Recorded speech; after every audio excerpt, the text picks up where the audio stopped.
The Southern and East African regions are amongst the regions that still face food insecurity, malnutrition and poverty in the world. According to the State of Food Security and Nutrition or SOFI report of July 2023, hunger is still on the rise in all sub-regions of Africa. About 41 million people in the 10 countries in the Southern African Development Community (SADC) face hunger in 2023. In the East African Community Partner States, about 43.5 million people are food insecure as of July 2023. The majority of farmers, almost 70% in these regions, are smallholder farmers, women, men and youth.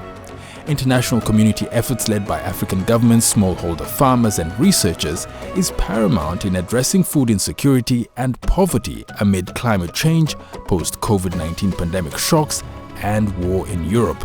Two prominent regional research organizations in Africa, which are ASARECA, or the Association for Strengthening Agricultural Research in Eastern and Central Africa, based in Entebbe, Uganda, and the CCARDESA, the Center for Coordination of Agricultural Research and Development for Southern Africa, based in Gaborone, Botswana, share a commitment to enhancing participatory research, enabling the active engagement of various stakeholders in their respective regions.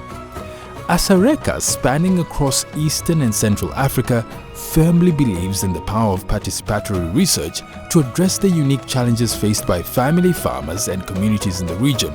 By integrating different stakeholders including research institutions, farmers, extension agents, policymakers and non-governmental organizations, ASARECA creates a platform for collective action and knowledge sharing. Participatory research actually is very important in terms of engagement with the stakeholders. There you identify the problem together with the farmers, you identify the solutions together with the farmers. Now the beauty of this is that it enhances the uptake of first of all, the ownership of the project, but also it enhances the uptake of the research products. Furthermore, placing farmers at the center of participatory research acknowledges their expertise, strengthens the relevance and effectiveness of research outcomes, and promotes a more inclusive, equitable, and sustainable approach to agricultural development. The way it is done, it respects the desire of the community to be involved, to be consulted, to be part of the solution.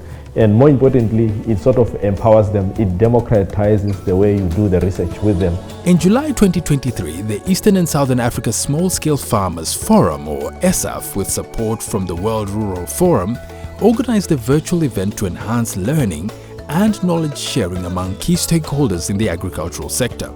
The event brought together regional research bodies, CCARDESA and ASARECA, media and smallholder farmers to delve into the context of participatory research and explore how it contributes to the achievement of the Sustainable Development Goals and the United Nations Decade on Family Farmers.